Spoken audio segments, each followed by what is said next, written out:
जी। Bhopal gas त्रासदी पर supreme court का एक फैसला अभी आया है और लगातार 30 बरस से ये मामला चले आ रहा था अलग अलग अदालतों में। बीच में सरकारें इसके ऊपर सोई रही, फिर सरकारों ने जनता की तरफ से इस मामले को लड़ने का हक खुद हासिल कर लिया कि हम जनता की तरफ से लड़ेंगे। और वक्त पर अदालत जाना भूल गई सरकार। वक्त पे अदालत सरकार वक्त रहते हुए भोपाल गैस त्रासदी के पीड़ित लोगों का हेल्थ इंश्योरेंस करवाना भूल गई। सरकारें बहुत सारी बात भूल गई। जिस वक्त 1984 में यह हादसा हुआ, उस वक्त मध्य प्रदेश में कांग्रेस की सरकार थी। वो कांग्रेस सरकार ये सुरक्षा जांच करना भी भूल गई थी कि ये कितना खतरनाक कारखाना है, आबादी के बीच में बसा हुआ है।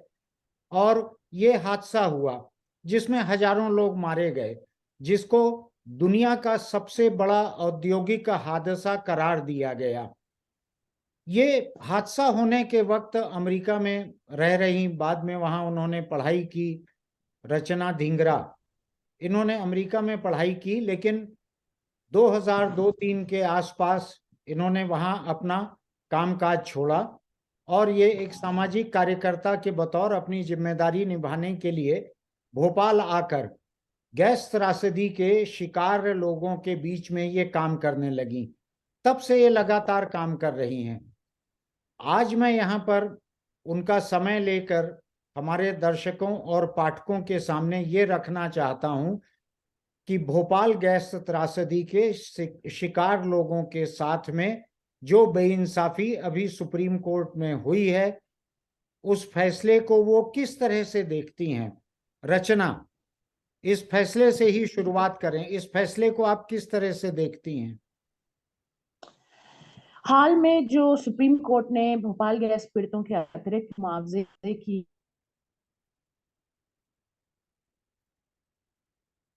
तो पूरी तरह से गैस पीड़ितों के न्यायिक एवं संवैधानिक अधिकारों पर हमला है।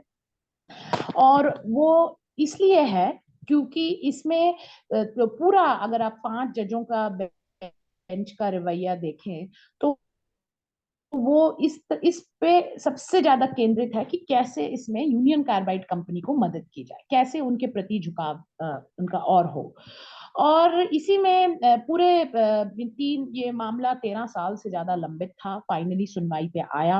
इन 13 सालों में गैस पीड़ित संगठनों ने बार बार बार बार मध्य प्रदेश सरकार और केंद्र सरकार से इस बात की गुहार लगाई कि वो सही आंकड़े कोर्ट में पेश करे, ताकि सुप्रीम कोर्ट इस बात के गफलत में ना रहे कि गैस पीड़ितों की जो जो चोट पहुंची है उन्हें गैस लगने की वजह से, वो मात्र 1 दिन की थी।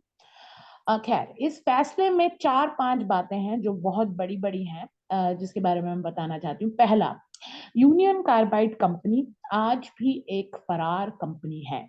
आज तक वो अपने गैस हादसे से संबंधित क्रिमिनल मामले में 1992 से हाजिर नहीं हुई है। उस कंपनी को हमारे 5 सर्वश्रेष्ठ जजों ने सुना, घंटों तक सुना। पूरे ऑर्डर में एक शब्द नहीं है कि वो कंपनी आज भी फरार है। सबसे सुनवाई के पहले दिन इस तरह से होता है कि यूनियन कार्बाइड के वकील खड़े होते हैं और बोलते हैं, माय लॉर्ड, हम मेरे को इंस्ट्रक्शन है अपने क्लाइंट से कि हम इस मामले में एक पैसा नहीं दे सकते। ये वो कंपनी बोल रही है जो हमारे देश की अदालतों पर लात मार चुकी है, और वो हमारे जजेस को ये सुना रही है। दूसरा, सुप्रीम कोर्ट ने यह कहकर इस मामले को खारिज कर दिया कि भारत सरकार फ्रॉड साबित नहीं कर पाई। हमारे वकील और गैस पीड़ित संगठनों ने हजारों की संख्या में कागज दायर किए सुप्रीम कोर्ट में, ये बताने के लिए कि यूनियन कार्बाइड ने कैसे भारत सरकार के साथ और इस कोर्ट के साथ फ्रॉड किया है। यूनियन कार्बाइड को 1970 की दशक में ये मालूम था कि एमआईसी गैस लगने की वजह से लोगों को परमानेंट रेजिडुअल इंजरी होगी, मतलब उनको स्थायी क्षति होगी। ये उनके दस्तावेजों में लिखा हुआ है। ठीक है, ये बात उन्होंने कभी भी बताना उचित नहीं समझा भारत के अधिकारियों को जब वो समझौते की कार्रवाई कर रहे थे। बल्कि उन्होंने क्या किया, 1950, हमने ये दस्तावेज सबमिट किए, 1985 में जब गैस कांड के 3 महीने बाद यूनियन कार्बाइड के अधिकारी भारत सरकार के अधिकारियों से मिलते हैं और बताते हैं कि इस तरह से कैटेगराइजेशन हो, इस तरह से मुआवजा बांटा जाए, और उसमें एक कैटेगरी बनती है मामूली क्षति, अस्थायी क्षति, जिसमें आपको विश्वास नहीं होगा 93% गैस पीड़ितों को डाल दिया जाता है। 5,74,000 गैस पीड़ितों में से 5,25,000 गैस पीड़ितों को उस श्रेणी में डाल दिया, और ये बोलते हुए कि एक दिन की क्षति हुई तो फिर वो ठीक हो गए। जेपी नगर जो ठीक कारखाने के सामने है, जहां पर सबसे ज्यादा मौतें हुई हैं, वहां के लोग, वहां के 10 में से 9 लोगों को 25,000 रुपए मुआवजा मिला है, क्योंकि उन्हें मामूली क्षति में डाला गया। ये सब जानकारी थी, उन्होंने गुमराह किया, हमारे वकील ने बताने की कोशिश की, हमारे वकील को नहीं सुना गया, सुना तो गया ही नहीं, वो छोड़िए, जजमेंट में लिखा है कि हम इस बात से बहुत खफा हैं कि संगठनों की प्राइवेट पार्टीज, अब गैस पीड़ित संगठन प्राइवेट पार्टीज हैं, प्राइवेट पार्टी के वकील ये बोल रही हैं कि भारत सरकार के साथ और इस कोर्ट के साथ यूनियन कार्बाइड ने छल किया है, फ्रॉड किया है। खैर, और इसमें से, इस जजमेंट में से जो बात निकल के आई है वो ये है कि हमारे 5 जज सुन रहे हैं और इस बात के लिए जिम्मेदार ठहरा रहे हैं सरकार को, केंद्र सरकार और मध्य प्रदेश सरकार को, कि जो पर्यावरणीय हादसा हुआ है, जो यूनियन कार्बाइड के जहरीले कचरे डालने की वजह से वहां के आसपास की 42 बस्तियों में भूजल प्रदूषित हुआ है, वहां के माँ के दूध में जो पारा पाया जा रहा है, जो पानी अब पीने लायक नहीं है, वो इसकी वजह से है क्योंकि सरकार ने कभी वहां की सफाई नहीं कराई। ये बिल्कुल सही है, सरकार की अनदेखी रही है, पर आपके सामने वो कंपनी खड़ी है जिसने प्रदूषण किया है। हमारे देश का सिद्धांत है जो प्रदूषण करे वो हर्जाना भरे, पॉल्यूटर पेस प्रिंसिपल। उस कंपनी पे कभी कुछ टिप्पणी नहीं की जाती हमारे 5 सर्वश्रेष्ठ न्यायाधीशों द्वारा कि भाई आप ही ने ये कचरा फैलाया है, जिम्मेदारी आपकी है सबसे पहले इसको साफ करने की। तो कुल मिला के ये पूरे 34 पेज के इस जजमेंट में एक जगह कहा जाता है कि हम सही में बहुत संवेदनशीलता रखते हैं गैस पीड़ितों के साथ, पर गैस पीड़ितों के एक भी मुद्दे को ना समझा गया कि उनको किस तरह से आज भी बीमार, गैस जनित, दूरगामी गैस जनित बीमारियां हैं, आज भी कैंसर और किडनी के वजह से कितने गैस पीड़ित रोज खत्म हो रहे हैं। ये सब आंकड़े उनके सामने रखे गए थे, बस उनका एक ही मकसद था कि इस मामले में अब फाइनलिटी होनी चाहिए, क्योंकि वो यूनियन कार्बाइड चाहता है, यूनियन कार्बाइड चाहता है कि इस मामले में अंत होना चाहिए, यही उनकी इच्छा थी, यही उन्होंने पहले दिन बोला। तो उन लोगों के लिए फाइनलिटी कैसे हो सकती है जब आज भी उस कंपनी के अपराध के शिकार हो रहे हैं? जो लोग आज कैंसर और किडनी की बीमारियों और अलग बीमारियों से मर रहे हैं, उन लोगों के लिए फाइनलिटी जरूरी नहीं है। तो इस बात पर पूरी तरह से कोर्ट ने कुछ नहीं कहा, क्योंकि ये समझौता ऐसा लगता है कि सिर्फ कार्बाइड और भारत सरकार के बीच में हो गया, गैस पीड़ितों का तो उसमें होना ना होना एक ही बराबर थी, वो कौन लेकिन लोग हैं। लेकिन एक हाँ बात बताइए रचना कि गैस पीड़ितों की तरफ से ये मुकदमा लड़ने की जिम्मेदारी एक पैटर्न की तरह, गार्जियन की तरह, जिम्मेदार की तरह भारत सरकार ने खुद होकर ले ली थी। जी, तो ये भारत बिल्कुल सही है। ये भारत जी, सरकार ही रिप्रेजेंट कर रही थी अदालत में, तो अदालत के पास तो शायद यही एक विकल्प था कि सरकार से डील करे, उसको अलग अलग लोगों से डील करने के बजाय। नहीं, कोर्ट ने संगठनों को एडमिट किया, उनकी एप्लीकेशंस को एडमिट किया। ये देखिए, 1985 में भारत सरकार ने एक 5,000 करोड़ का दावा ठोका यूएस की अदालत में। और यूएस की अदालत ने बोल दिया, जज कीनन ने, कि आप तो भैया वापस जाओ, इंडिया ही आपका फोरम है, वहीं करो। और यूनियन कार्बाइड ने बोल दिया कि ठीक है, हम इंडिया में ही न्याय चाहते हैं, हम इंडिया की जुरिस्डिक्शन को फॉलो करेंगे। मामला यहाँ पर आ गया। उसके बाद भोपाल डिस्ट्रिक्ट कोर्ट ने बोला कि आपको इंटरिम मुआवजा देना पड़ेगा, पहले जब तक पूरी राशि डिसाइड नहीं हो जाती। वो 350 करोड़ पे हुई, फिर वो हाई कोर्ट गया तो वहां उसमें कम उसको हो गया। 250 करोड़, और कम हो गया, 250 करोड़ कर दिया। और 1989 में भारत सरकार और यूनियन कार्बाइड के बीच में एक समझौता हुआ। मैं थोड़ा पीछे जाऊंगी, 85 में ही भारत सरकार एक एक्ट ले आई थी, ये बोलते हुए कि वो गैस पीड़ितों का मुआवजे से संबंधित सभी मामलों में प्रतिनिधित्व करे। वो अपने बिल्कुल। आप को पेरेंट्स पेट्रिया अपने आप को बना लिया था। ठीक है, 989 में जो समझौता होता है उसमें किसी गैस पीड़ित से पूछा नहीं जाता है कि उनका क्या हाल है, पूछा तो जाता ही नहीं है। खैर, उनके जो आईसीएमआर जो शोध कर रही है उस वक्त 4 साल हो गए होते हैं आईसीएमआर को शोध करते हुए, उनके पास डेटा है, उनके पास आंकड़ा, इनफैक्ट उनके पास इस बात के भी डेटा है 89 में कि जो माए उस वक्त गर्भवती थी और उसके बाद के 4-5 सालों तक गर्भवती होती रही, उनके उनके अंदर बच्चों को बहुत क्या ज्यादा नुकसान हुआ? मिसकैरेज। बिल्कुल, ये एक भी डेटा कोर्ट के सामने नहीं रखा, एक भी वो नहीं रखा गया। क्या रखा गया कि लोगों को सिर्फ मामूली, ये जो कार्बाइड ने 85 में उनको एक कैटेगराइजेशन स्कीम बना के दी जिसमें स्थायी क्षति का जिक्र था, उसमें वो डाल दिया गया और उसके बाद खेल शुरू हुआ। जैसे ही समझौता हुआ ये ये 89 में। ये ये मोटे तौर पर ऐसा नहीं लगता है कि यूनियन कार्बाइड ने मेडिकल सर्टिफिकेट दिया कि इनको क्या तकलीफ है क्या नहीं है, और वही मेडिकल जी, सर्टिफिकेट मान रही थी सरकार? एक तो वो, एक बिल्कुल सही कह रहे हैं, एक तो बिल्कुल सरकार वही वर्बेडम जो बोल रही थी ले रहे हैं। उन्होंने बोला डेथ में 1 लाख दे दो, सरकार चलो डेथ में 1 लाख दे दो। मतलब उसमें भी कोई अपना दिमाग का नहीं किया। एक तो वो किया, दूसरा क्या हुआ, जैसे ये समझौता हुआ 91 से फिर ये प्रक्रिया शुरू हुई कि अब मुआवजा कैसे बटेगा। तो यहाँ पर हर गैस पीड़ित को एक वकील करना पड़ा, एक दलाल करना पड़ा, एक डॉक्टर को पैसे देने पड़े कि भाई तू मेरी गवाही कर। मतलब जितना करप्शन हो सकता है इसमें हुआ। क्यों? क्योंकि सरकार अपने ही लोगों के विरुद्ध खड़ी थी। हर एक गैस पीड़ित ये को मध्य साबित प्रदेश, करना था ये कि ये ये किस पीरियड की बात बतला रही हैं आप ये? ये 92 से 2006 तक चला। जहां पर हर गैस विक्टिम को जाना था office of the welfare commissioner और बताना था कि भाई आपको जो क्षति पहुंची है वो वाकई में परमानेंट डिसेबिलिटी है कि टेम्परेरी डिसेबिलिटी है कि आपको वो कुछ हुआ ही नहीं है। ये तो ये और इसमें मैंने जैसे आपको बताया। इसमें इसमें मध्य हम्म, प्रदेश में 10 साल कांग्रेस की सरकार थी, उसके बाद भाजपा की सरकार थी, दोनों ही पार्टियों की सरकारें थी। बिल्कुल। और मैं ये बता दूं, भोपाल गैस कांड के मुद्दे पर दोनों पार्टियों में कोई फर्क नहीं है। अभिषेक मनु सिंघवी डाव के वकील, अरुण जेटली डाव के वकील। ठीक है, कितने ही आपको उदाहरण मैं दे दूं। एक तरफ जहां पर ये क्या बोलते हैं, ये केशव महिंद्रा और ये सब जिनकी धाराएं कम की गई कांग्रेस के कार्यकाल में हुआ, और एंडरसन के, और ऐसा ही बन रहा था कि एंडरसन की भी धाराएं कम कर दी जाए।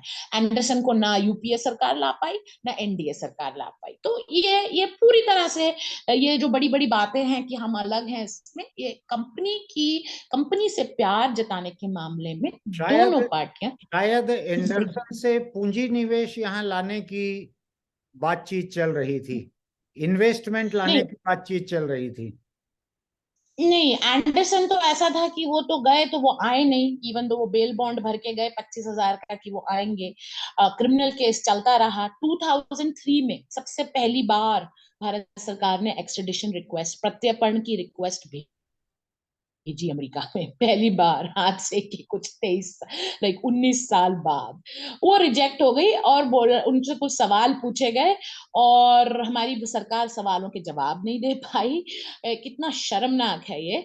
और वो इंसान 2014 में शायद मर गया। आज हम वही प्रक्रिया डाउ केमिकल कंपनी के अधिकृत अधिकारी के लिए कर रहे हैं और वो भी कुल मिला के ऐसा ही चल रहा है। पर इस ये जो पूरा मामला था, मुआवजे का जो मामला था, उसमें हर गैस पीड़ित को साबित करना था। और आप सोचिए उन लोगों के बारे में जो रोज कमाने खाने वाले हैं, जिनके घर में इसकी वजह से दिक्कत हो गई कि आज वो अब कमा नहीं सकते क्योंकि ठेला धका नहीं सकते क्योंकि फेफड़े में समस्या है या कुछ और प्रॉब्लम है।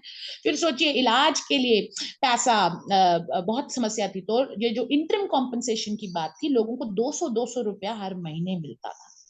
वो दो 200 सौ 200 रुपये रुपए दो की सौ रुपये महीना? 200 रुपए महीना। बिल्कुल, क्योंकि ये प्रक्रिया तो चली ना 90 2 से 2006 तक, तो आपका नंबर 96 में आ जाए, 97 में आ जाए, कब भी आ जाए पता नहीं आपको। और पर जब तक आपको हर महीना 200 रुपया मिलेगा, वो 200 रुपए की किताब लोग गिरवी रखते थे लोन शार्क्स के पास, क्योंकि उनके पास इतना पैसा नहीं होता था कि या तो वो इलाज करा लें या वो खाना खा लें। ये हालत थी। और आज भी वो हालत हुई नहीं है। लोग आज कर्ज में लोग सामान बेच के इलाज करा रहे हैं, इवन दो सुप्रीम कोर्ट ने माना है कि गैस पीड़ितों के इलाज का अधिकार उनके जीने के अधिकार से जुड़ा हुआ है। तो इस तरह से जलील किया गया हर गैस पीड़ित को कि तुम साबित करो कि तुम्हें गैस लगी है। कंपनी से कभी पूछा गया कि तुम बता तुमने इसको गैस नहीं लगाई? ये कौन सा तरीका है? अपनी सरकार अपने ही लोगों के खिलाफ हो गई ये सेटलमेंट करके। सेटलमेंट के समय सोचा था कि 1 लाख लोगों को गैस लगी है और मुआवजा बांट दिया 6.25 लाख लोगों में। तो तो यही कुल मिला के होना था उसमें। और कोई आंकड़ा नहीं, कोई मेडिकल आंकड़ा नहीं, बस अपना ही उस पे तो चलते रहे। और अब सुप्रीम कोर्ट के इस आखिरी फैसले के बाद जो सबसे कम मुआवजा बन रहा है सबसे ज्यादा गिनती में लोगों के लिए, वो कितना है? सबसे कम है 50,000 और वो मिला है 5,25,000 लोगों को सर। वही तो। और हाँ, और इस फैसले में जो एक बात है मैं बिल्कुल बोल नहीं पाई, ये पूरी तरह से झूठी जानकारी लिखी है कोर्ट ने वेलफेयर कमिश्नर का हवाला देते हुए। उन्होंने लिखा है कि गैस पीड़ितों को मोटर व्हीकल में जो मारे जाते हैं लोग या जिनको चोट पहुंचती है, मोटर व्हीकल अधिनियम के में जितना मुआवजा मिलता है उससे 6 गुना ज्यादा मुआवजा मिला है। मोटर व्हीकल में 1988 की जो एक्ट है वो सीधा कहती है कि 50,000 मिनिमम है और 2.5 लाख है ज्यादा से ज्यादा, अगर डिपेंडिंग ऑन आपका कितनी ज्यादा क्षति हुई है। मौत की बात नहीं कर रही हूँ, सिर्फ इंजरी की बात कर रही हूँ, चोट की बात कर रही हूँ। यहाँ पर तो 93% को 50,000 रुपया मिला है। तो वो कैसे 6 गुना ज्यादा हो सकता है? 6 गुना ज्यादा मुआवजा अगर मिला है तो वो 4,902 लोग हैं बस। तो सुप्रीम कोर्ट का ये कहना कि एक लोगों को एक बात मुझको ये बतलाइए, आम लोगों की समझ के लिए, बिल्कुल ही आम लोग जो अदालती बारीकियों को नहीं जानते हैं, जी भारत सरकार ने जिस तरह से इस मामले को पेश किया, उसके बाद सुप्रीम कोर्ट के जजों के पास इस फैसले के अलावा और कोई रास्ता था क्या? जी। अगर देखिए, दो अलग अलग बातें। यूनियन कार्बाइड ने बहुत अच्छे से मामले को पेश नहीं किया। पहला, यूनियन कार्बाइड बस ये बोलती रही कि आप तो बस हमें ये टॉप अप दिलवा दो, मतलब थोड़े से और पैसे दिलवा दो। ऐसा होता नहीं है कहीं पे। आपने समझौता किया है, आपको बताना पड़ेगा वो समझौता क्यों गलत है और उस समझौते को क्यों साइड में रखा जाए। ठीक है, वो सारे आर्ग्यूमेंट्स हमने अटॉर्नी जनरल को दिए थे। हमने बोला था प्लीज अडॉप्ट कर लीजिए इसको। उन्होंने क्या किया? उन्होंने बोला ये हमारे आर्ग्यूमेंट्स हैं, ये प्राइवेट पार्टीज के आर्ग्यूमेंट्स हैं। आप एक बहुराष्ट्रीय कंपनी से जिसके वकील को कुछ आई डोंट नो करोड़ों में एक दिन का मिलता है, उनसे आप ऐसे आर्ग्यू नहीं कर सकते। ठीक है, तो सुप्रीम पर ये बात याद रखने की है कि क्यूरेटिव पिटिशन मतलब सुधार याचिका की जो जुरिस्डिक्शन है वो कब इस्तेमाल होती है? जब आप दिखा सको कि there has been a gross miscarriage of justice. हाँ। ठीक है, मतलब इससे ज्यादा नाइंसाफी कहीं नहीं हुई। और मेरे को नहीं लगता है भोपाल के अलावा है, ऐसा नहीं है, भोपाल में बहुत उसका बड़ा हिस्सा है। ठीक है, अगर जजेस चाहते, अगर जजेस की, क्योंकि इसमें तो जितनी भी सिंपति, जितनी भी दया और जितना भी न्याय मिला है वो सिर्फ कार्बाइड के लिए मिला है और डाव के लिए मिला है। अगर जजेस चाहते तो, क्योंकि उनका कहना है हम इसको इसलिए नहीं खोल पा रहे हैं कि अगर हम इसको खोल देंगे ना तो फिर पहले तो यूनियन ऑफ इंडिया ने आर्गुमेंट ही नहीं दिया कि क्यों खोलो, पर अगर खोल देंगे तो एक पेंडोरा बॉक्स खुल जाएगा। ठीक है, तो खुले पेंडोरा बॉक्स, अगर हाँ। वापस करना है वो पैसा, हाँ। क्योंकि हाँ। क्या होता फिर वो पैसा वापस करना पड़ता जो यूनियन नहीं, अब कार्बाइड से दूसरा लिया है। दूसरा किसी दीनहीन कंपनी के बारे में ये बात नहीं हो रही है, ये उस कंपनी के बारे में बात हो रही है जो दुनिया की एक सबसे बड़ी कारोबारी है, जिसका ये बिल्कुल हादसा जिसका ये हादसा अमेरिका या किसी और देश में हुआ रहता तो इससे 1000 गुना मुआवजा देते, जेल अलग जाते। बिल्कुल। अभी तो मैंने आपको कहीं अरे बोलते सुना था कि ये मुआवजा जो है, ये यूनियन कार्बाइड या डाउ जोन्स के आ, हर शेयर पे $1 से भी कम का ये मुआवजा बन रहा है। बिल्कुल। उस वक्त 1989 में जो समझौता हुआ, उनके पास इंश्योरेंस थी, 230 मिलियन डॉलर्स वहां से आया, ठीक है, बाकी उन्होंने अपना लगाया। तो इट कॉस्टेड देम कुछ लाइक 36 सेंट पर शेयर, 36 पैसा, मतलब 36 यूएस पैसा पर शेयर। और एक बात और है, डाउ केमिकल कंपनी, इस कंपनी ने खरीदा यूनियन कार्बाइड को 2001 में। पर जब यूनियन कार्बाइड्स की जो जिम्मेदारी यूएस में थी, क्योंकि यूनियन कार्बाइड कोई भली कंपनी तो है नहीं, यहाँ पे भी किया है तो बिल्कुल। और जगहों भी किया है, बस कम संख्या में मारा है बस। तो यूनियन कार्बाइड कंपनी के जो एस्बेस्टोस की लाइबिलिटी थी टेक्सास में, यूएस में, उसको डाउ केमिकल ने भरपाई की, उसके लिए पैसे अलग से रखे, उनके लोगों को दिया। और यहाँ पर हमारे साथ पूरी तरह से एक दोहरा मापदंड है, क्योंकि गोरे लोगों को हम देंगे, अब काले लोगों को नहीं देंगे। और हमारी जगह कुछ नहीं, कुछ उस पे हम ये सब कागज दिए, हम ये सब कागज अटॉर्नी जनरल को दिए कि आप ये देखिए कि ये हो रहा है, इसमें इस उसमें मांगा जा सकता है, ठीक है। तो और तो कुल मिला के ये जो सामने आया है वो तो एक बहुत ही खराब मिसाल है, जो क्योंकि भोपाल जो कि बस आप जो भोपाल के लोगों को उनकी जिंदगी, उनके परिवार, इन सब के नुकसान के लिए जो मुआवजा मिलना था, उसका धेला उनको नहीं मिला, सिर्फ नुकसान मिला है तब से अभी तक। बिल्कुल। और ये सिर्फ भोपाल के लोगों की बात नहीं है, भोपाल के लोग थक गए हैं बहुत लड़ते लड़ते। इनफैक्ट मैं थक गई हूँ लड़ते लड़ते, मैं तो लड़ भी नहीं रही हूँ 40 साल से। और क्योंकि इसमें इसमें ये है कि अगर हम इस तरह की मिसाल बनाएंगे कि बस किसी और अब इस तरह के हादसे तो कभी रुकेंगे नहीं। और जी। इनफैक्ट हो ही रहे हैं, आप देखिए AQI का बढ़ना क्या किस बात का संकेत है? इस बात का संकेत है कि ये सब जो भी आप फैलाओ, जो भी आप कारों से निकालो, वो सब बिजनेस एज यूजुअल है। आप हर दूसरे दिन, अभी विशाखापट्टनम में गैस लीक हुई, अभी कोची के अंदर वो एक जला रहे हैं। तो अ, इन कंपनियों के जहर हम लोगों के शरीर और लोगों के पर्यावरण को नुकसान पहुंचाएं, और आप 25,000 रुपए दो और बोलो कि अपन ठीक, अब बस सब बढ़िया है। और जहां पर जेल जाने की बात आए, जहां पर पनिशमेंट की बात आए, जहां पर एग्जेम्पलरी पनिशमेंट की बात आए, आपके पास दिखाने के लिए कुछ नहीं है। एक इंसान आज तक, एक अधिकारी कार्बाइड का, चाहे वो भारतीय अधिकारी हो चाहे वो फॉरेन ऑफिशियल्स हो, एक कंपनी आज तक एक दिन 1 मिनट के लिए जेल नहीं गई है। ये 25,000 लोगों को मारने और 5 लाख लोगों को घायल करने की कोई सजा नहीं मिली है। तो ये सिर्फ भोपाल के लोग नहीं भुगतेंगे, इसमें आप और हम भुगतेंगे, क्योंकि घटना हमारे देश में ये ना तो कोई। ये एक बात जी मुझको जी कोई। बतलाइए कि अदालत ने कहा था कि भारत सरकार इन लोगों का एक इंश्योरेंस करवाए, और सरकार बड़ी बड़ी सहूलियत से वो इंश्योरेंस करवाना भूल गई। ये क्या मामला है, थोड़ा बतलाइए इसका। जी, ये 91 की जजमेंट में था, अक्टूबर 3, वही सेटलमेंट के बाद की। उसमें ये था कि आपको क्योंकि उस वक्त एक चीज जजेस के मन में थी कि ये इसका असर गैस पीड़ितों की अगली पीढ़ी पे भी होगा, जो कि है। इस पे अब तो सबूत भी हैं, उसकी स्टडीज भी हैं।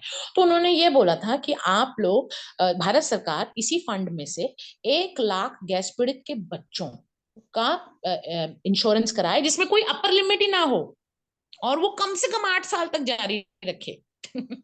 इसके बारे में हमने बहुत बार लिखा, बहुत बार बोला, पर वो कभी इंटरेस्ट ही नहीं था। उन्होंने क्या कर दिया, उन्होंने बोला अरे हम तो इलाज दे देंगे मुफ्त उनके बच्चों को। बस इलाज क्या देंगे, अस्पतालों में डॉक्टर है नहीं, विभाग बंद है, दवाई है नहीं, तो जो भी घिसा पिटा, मतलब सारे गैस पीड़ित तो वैसे ही प्राइवेट में लाखों खर्च कर रहे हैं। जी। तो बस उन्होंने ये बोल दिया कि हम तो इलाज दे देंगे उनके बच्चों को, वो तो हमें बीमा कराने की, ऐसा कभी कोर्ट ने कहा ही नहीं। कोर्ट ने कहा कि सेटलमेंट का हिस्सा है कि आप करो। तो और एक बात और, बार बार ये बात बहुत बार आई कि ये 50 करोड़ बचे हैं, 50 करोड़ बचे। तो ये भी समझने की जरूरत है कि ये 50 करोड़ किसके लिए बचे हैं। 50 करोड़ में से बहुत ज्यादा कुछ पैसा ऐसा है जो क्लेमेंट्स अपनी पेमेंट के लिए आ नहीं पाए, या तो उनके घर से सब कोई खत्म हो गए, या उनका कोई नेक्स्ट ऑफ किन नहीं बचा, कुछ भी हो सकता है, पर वो पैसा दिया नहीं जा सकता किसी और को। आई मीन कोर्ट ने उसको इतना बड़ा इशू बनाया है कि वो तो 50 करोड़ बच्चे, 50 करोड़ बच्चे, 50 करोड़ बांटे जाए तो 100 रुपए नहीं मिलेंगे किसी को। तो वो पैसा इसलिए रिजर्व्ड है क्योंकि उन्होंने ओरिजिनल क्लेम्स किए, उनके क्लेम सही पाए गए, मुआवजा लेने वो नहीं आ पाए, चाहे किसी भी, चाहे वो खत्म हो गए, उनके घरों में कोई नहीं बचा हो और उनके नेक्स्ट ऑफ किन को नहीं पता हो, ये सब है। तो यही है। और इंश्योरेंस का भी तो बात सामने आ गई, वो किसी की भी इंश्योरेंस नहीं हुई आप है। मुझको एक बात बतलाइए, आपको यहाँ काम करते इन लोगों के बीच में 20 बरस शायद हो रहे हैं या हो चुके होंगे। हम्म। अब आपको आगे क्या लगता है, क्या भविष्य है भोपाल के इन लोगों का? जैसे ये क्यूरेटिव पिटीशन थी, एक मुझको नहीं मालूम, मैं कानून उतना नहीं समझता कि क्या इस फैसले के खिलाफ कोई रिव्यू पिटीशन और हो सकती है, क्या हो सकता है वो लीगल रेमेडी, मुझको उतना नहीं मालूम है। आपको क्या लगता है कि आगे क्या गुंजाइश बची है? कंपनी के खिलाफ तो शायद ही कोई रेमेडी है, उन लोगों के लिए जिनको प्रत्यक्ष रूप से गैस लगी थी। इस जजमेंट की वजह से शायद ये पॉसिबल है कि सेकंड जनरेशन, क्योंकि कोर्ट ने बोला है उसके बारे में, सेकंड जनरेशन के क्लेम्स को शायद आप कहीं ले जा सके। फिर वो भी लड़ाई कोई आसान नहीं है। अब पर्यावरण हाथ प्रदूषण की लड़ाई जारी है, वो हाई कोर्ट में चल रही है। क्रिमिनल मामले में भी चल रहा है, पर वो तो मुझे लगता है हमारी भारत सरकार चाहती नहीं कि उसमें सीबीआई है प्रोसिक्यूशन, आई डोंट थिंक वो चाहती है कि कुछ हो। वो बस इंतजार कर रहे हैं कि सब लोग मर जाएं। सब लोग 80 के ऊपर हैं तो बहुत जल्दी चले जाएंगे। और जो इसकी बात है, तो और सही में अगर सरकार ने इन 3 दिनों में बहुत बड़ी बड़ी बातें करी हैं कोर्ट में, तो अब समय है उन बातों पे कुछ अमल करने का। क्योंकि अगर सही में इंसाफ के लिए वो इतने चिंतित हैं गैस पीड़ितों के, तो वो दें, अपनी जेब से दें। और इस और बताएं कि हाँ, हम गैस पीड़ितों के साथ हैं, हम कंपनी के साथ नहीं है, हम हैं गैस पीड़ितों के साथ और हम करेंगे भरपाई और हम निकालेंगे कोई तरीका इनसे लेने का। वो उनका सरदर्द, पर उसे अब और इंतजार ना कराए, क्योंकि पीड़ितों ने हर जगह अपना दम झोंका है कि उनको इंसाफ मिले।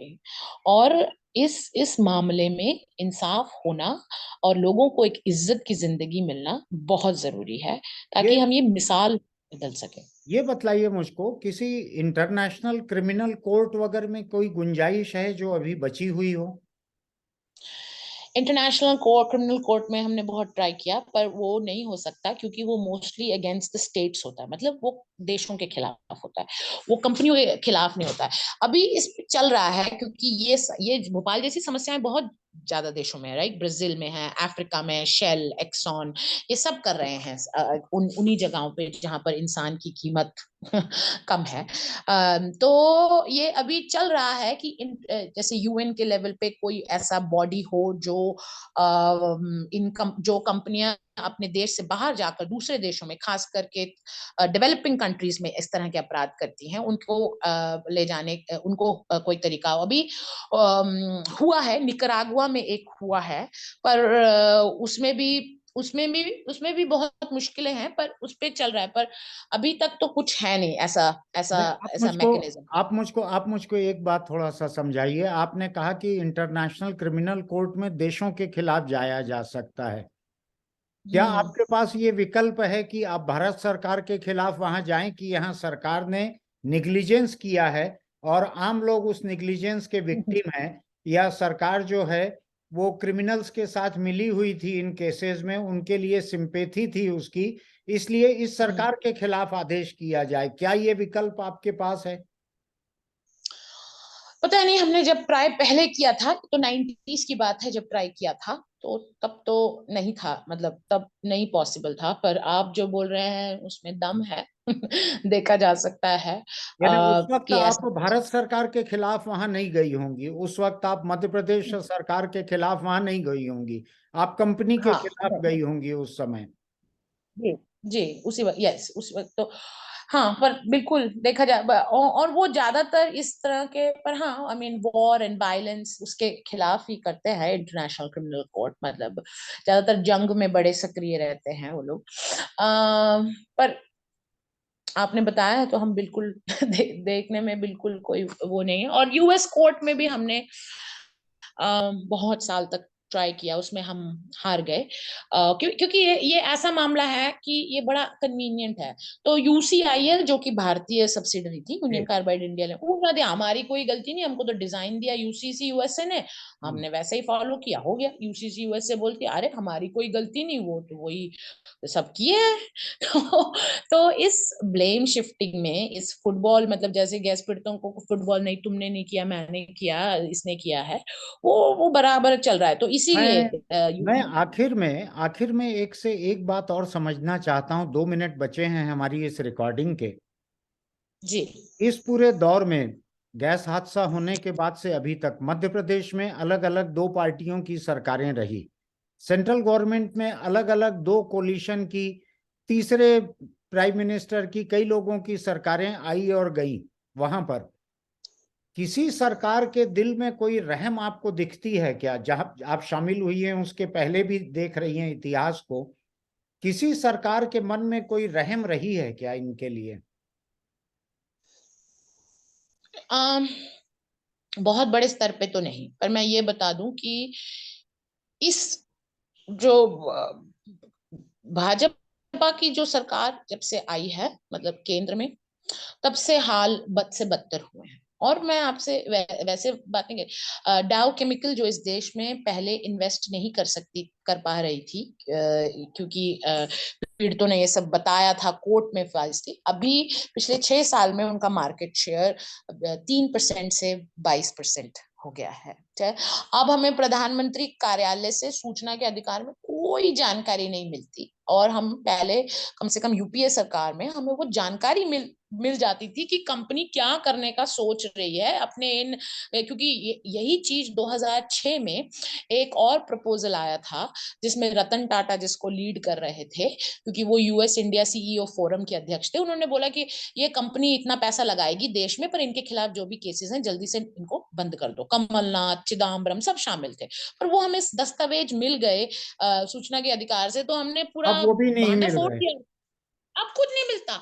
और मध्य प्रदेश सरकार की तो ये हालत है, उनको ऐसा लगता है कि ये खाली यहाँ पर सिर्फ मुसलमानों को ही लगी है गैस, और जबकि बिल्कुल विपरीत है। 49% हिंदूज हैं, 48% मुस्लिम्स हैं जिनको इफेक्ट हुआ, आईसीएमआर का डेटा है, तो उनके लिए तो ये इशू ही नहीं। चलिए, वो तो, हमारा और वो रिकॉर्डिंग का समय पूरा हो रहा है, 40 मिनट